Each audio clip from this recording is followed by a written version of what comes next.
क्या अल्लाह रखेंगे अखंड भारत की नींव? क्या 2024 में भारत का पीएम मुसलमान होगा?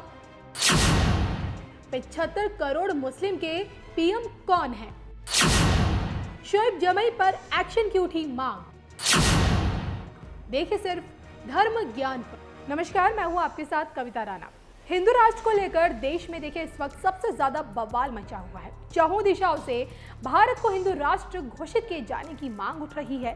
जब से बागेश्वर धाम वाले बाबा यानी कि आचार्य धीरेन्द्र शास्त्री ने हिंदू राष्ट्र का मिशन छेड़ा है, तभी से सड़क से लेकर संसद तक हिंदू राष्ट्र की गूंज सुनाई दे रही है। देश की नई संसद से भारत पर हिंदू राष्ट्र का तमगा लगाए जाने का इंतजार हो रहा है। आलम यह है कि इसको लेकर पहले की तुलना में मांग बढ़ चुकी है, अभियान बढ़ गए हैं, अभियानों की तीव्रता भी बढ़ गई है और तो और इसी सपने को हकीकत का रूप देने के लिए भौगोलिक दायरा भी बढ़ता जा रहा है।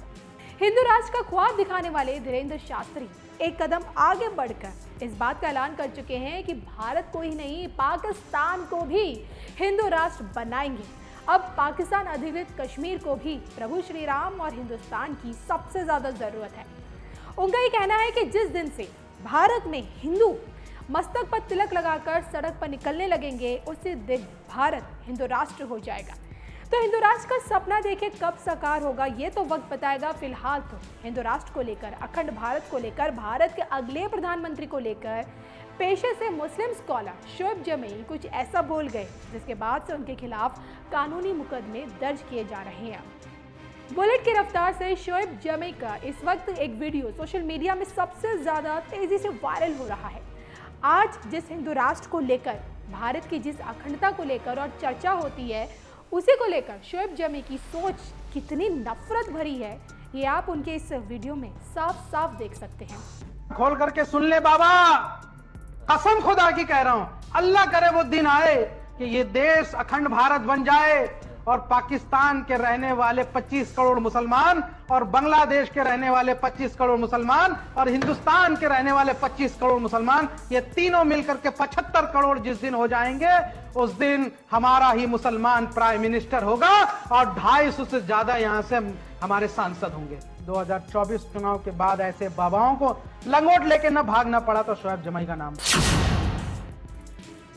तो देखा आपने, अल्लाह का नाम लेकर शोएब जमई किस अंदाज में अपने मन की भड़ास निकालते हुए ये कह रहे हैं कि पाकिस्तान के 25 करोड़ मुसलमान, बांग्लादेश के 25 करोड़ मुसलमान और हिंदुस्तान में रहने वाले 25 करोड़ मुसलमान, ये सब मिलकर जिस दिन 75 करोड़ हो जाएंगे, उस दिन भारत को उसका मुसलमान प्राइम मिनिस्टर मिलेगा। और ऐसी सोच है इंडियन मुस्लिम फाउंडेशन के अध्यक्ष यानी कि शोएब की। तो 35 सेकंड के इस वीडियो में शोएब जमई ने जो कुछ भी कहा, उन्हें ये मालूम होना चाहिए कि आज अगर मुसलमान पूरी दुनिया में कहीं सुरक्षित है यानी कि भारत में है वो, और इसके पीछे की सबसे बड़ी वजह ये सनातन धर्म की उदारता, भारत की सनातन संस्कृति जो सबको एक साथ लेकर चलना सिखाती है, लोगों में सहिष्णुता लाती है।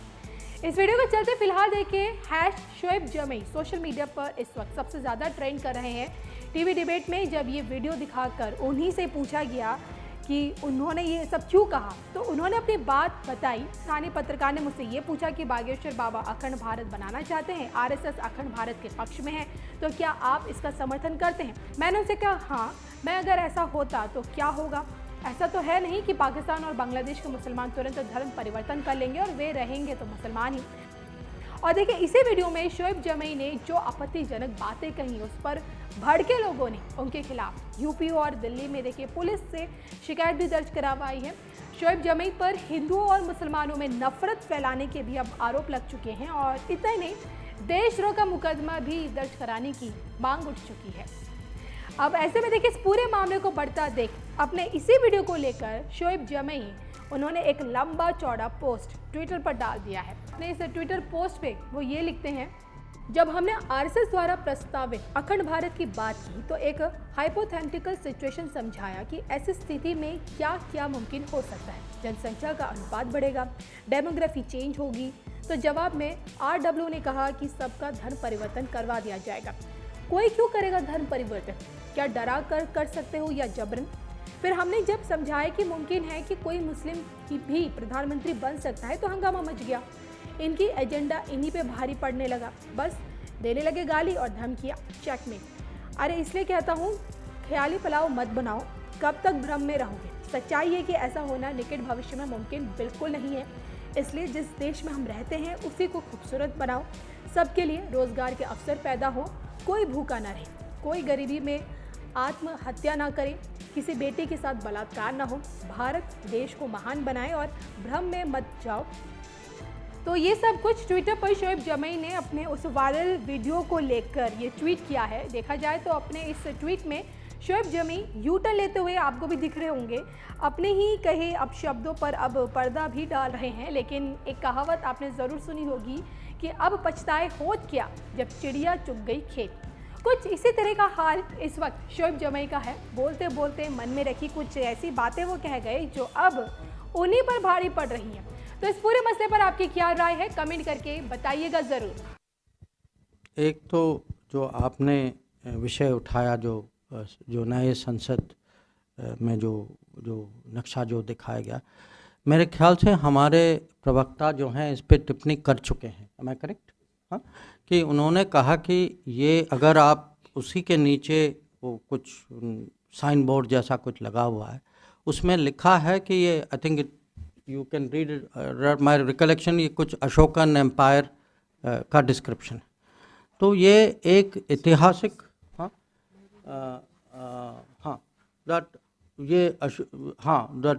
जो लिखा है, it says it depicts the spread of the Ashokan empire and the idea of responsible and people oriented governance that he adopted. तो इसको मुझे नहीं लगता कि राजनीतिक विषय बनना ही चाहिए, और जो हमारे मित्र देश जो हैं वो समझेंगे। अगर कहीं कुछ उनको क्लैरिफिकेशन चाहिए तो मुझे लगता है उसमें कोई बड़ी बात नहीं है, और जो मुझे जो बताया गया है वो समझ चुके हैं। अब पाकिस्तान का तो आप छोड़ ही दीजिए, क्योंकि वहाँ ना समझने की आशा है ना हमारे यहाँ। अब मैं क्या कहूँ आपको, पर जो पीओके का विषय वो अलग विषय, क्योंकि पीओके में जो है हमारा स्टैंड बहुत क्लियर है, और हम ये खाली सरकार का स्टैंड नहीं है, पूरे देश का स्टैंड है, पार्लियामेंट का स्टैंड।